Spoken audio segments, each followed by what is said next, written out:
All right, guys, we are here at Preserving Hardcore in Pittsburgh, Pennsylvania, and I have Andrew, aka Budwey from Cruel Hand here, and he's going to run us through our rig. Thanks for taking the time to do this, man. Oh yeah, thank Appreciate you. it. So, appreciate it. Start us off with the amp. You got something really special, unique here. Pretty rare thing. Yeah, it definitely, you know, the other guitarists that I just interviewed didn't have the same thing, so it's really cool.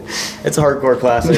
Yeah. 6505 plus. Right, right. So anything special about it or just all stock? It's 2005. Okay. So it's the USA made one. That was the first year they made them. You Yeah, got a collector's item. I love it. I bought it like on credit before we went on tour with Lifeless and Varials and Purgatory. Okay. So I was like, I need to get another one of these. Yeah. I think this is my third one Yeah. so far. Yeah. It's easy to cycle through them. You're just like, oh, I'll sell it when I need money and pick another one up. But the days of buying them for like $400 are over, right? Oh yeah. Yeah. And everything I ever bought after to like I got a Sun Model T at one point, and like I had a Jet City, like the 100 watt. Yeah, those are cool. It was cool, but everything I would buy was not as good as it. Yep. So done there. Went for back sure. to it, and it stays forever. Right. Makes sense, man. It's a classic. So, what are your settings on it? What do you run on it? Depends on the guitar a little bit, because some of my guitars have different pickups. Right. I've been doing maybe like 6 on the low and the high, and then a little bit more scoop mids. Okay. But depending on, I guess, I mean, this guitar is kind of weird. The setup is kind of bummed me out, but it's like choking out notes. So I've been trying to not like make it too like honk kind of sound. Yeah, like, yeah. Like super MIDI, and I like the scoop sound. But. Okay, I got you, man. And then I bump the resonance. I like the thump and stuff. Yeah, get a good low end push out of it. I've been playing with like less gain a little bit, which is crazy because I've always been like the guy like gun the gain, like throw the overdrive on it. Yeah. I haven't even turned on my overdrive on this tour. Really? Okay. So are you the dude in my comment section that's like, I wish he would push the gain more? You're that dude, right? I think it sounds great. Nah, I'm just messing with you. So that's cool. So like, what's got you playing with less gain? Just out of curiosity, just kind of testing things out, or I think from kinda like gravitating towards that sound? doing demo stuff like with Logic, like, and recording with how I would do it live and being like, this sounds crazy. Like there's no articulation. Exactly. Yeah. Like this is not working. And then just also when we would work with studios, they'd be like, "Oh, you got to dial that weight." Like, really? Right. You sure? Yeah. Like it sounds sick. You're like, it sounds good to me. But then I guess you know what you're doing.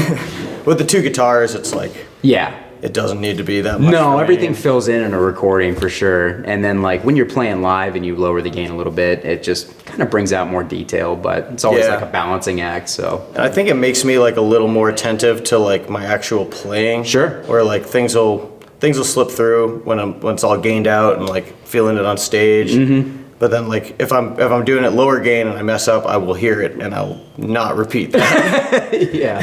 100%. But it's not low gain by right. No, yeah, I heard you guys. I mean, everything sounded good. It sounded nice and balanced out front. So like 7 on the pre-gain. So yeah, you still got plenty of gain going. But like without an overdrive out front, that's pretty normal level of gain for one of these things. So yeah, cool. And then you're obviously all the bands on tour are sharing cabs, right? So if this were your rig at home, what cab would you normally use? I have orange cabs. Okay. I do want to branch out because I realized that like, especially when with your cab videos, I was like, damn, like different cabs really affect how it's crazy. And then I started playing my amps through like going back to back like over and over. I'm like, they kind of all sound the same. Right. I need a Marshall cab. I need a Mesa cab. Like, yeah.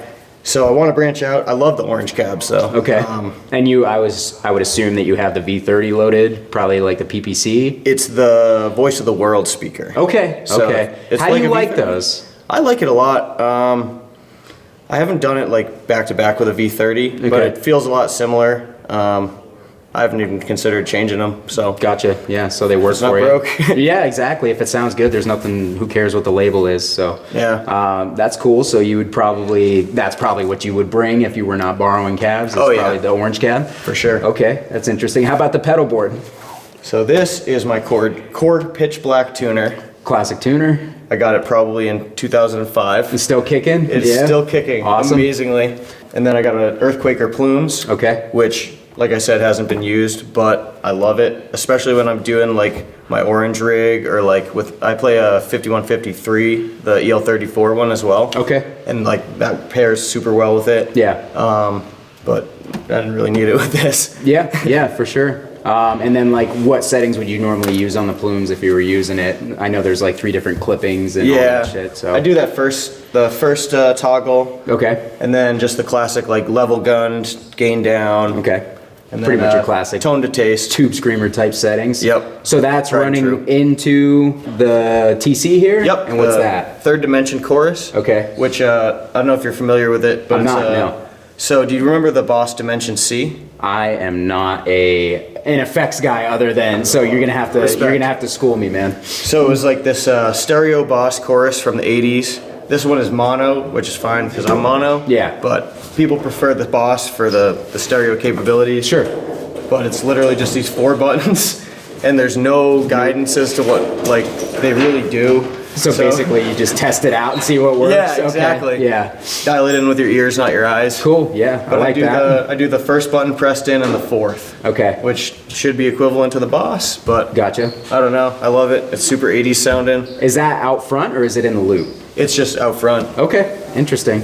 And then that runs into what, a carbon copy delay there? Yep. Carbon Also copy. out front? Yep, which I very rarely use. Okay. But every once in a while, I'll just throw it on before a solo. Yeah. But a lot of the solos we do are like with the wah, so it's a lot of tap dancing. Yeah, So you'd be like, kind of, that'd be a little bit difficult for sure. And that goes into what? Is that a Dunlop Crybaby? Yep, the GCB 95, just Classic. basic. Yeah. My friend Chris gave it to me. I forget what he traded to me for. Like, Yeah. maybe like a pickup or who knows. Something silly. It's yeah. super old. Yeah. It looks like it's definitely seen its share of stages and stuff. So. Yeah, it sags now. Sometimes you hit it and the switch doesn't go, but Yeah. But it's one of fine. those, Does you the probably trick. sentimental value. You're like, it'll Oh, be yeah. fine. Yeah. Cool. I would like to try one of those. I think it's like those Ibanez was. They're square and like I don't know the number on them, but it's like they have that green top. There's like a John Frusciante like kind of standby. Okay. I've been seeing them everywhere. I'm not familiar with them. I'll have to check it out.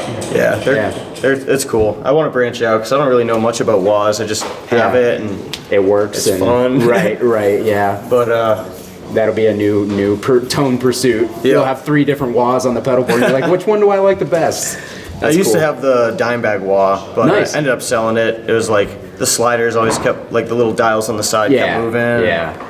And it Kind was of unreliable for you. yeah, I bought Right. it used and it was pretty beat up. Gotcha. But Yeah. All right, so that's the pedal board, that's the amp, that's the cab. How about the guitar? so this is my EC1000T. Okay. Bought it on Craigslist. Shout out to the dude I bought it from. Got a great deal Thanks, on it. Craigslist dude. Early pandemic.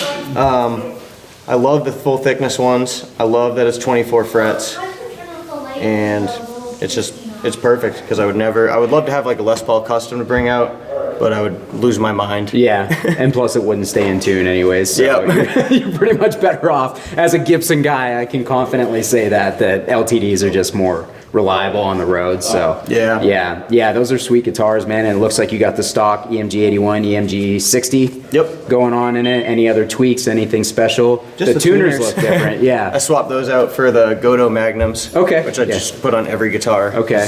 And you got like the what the hell are those knobs called?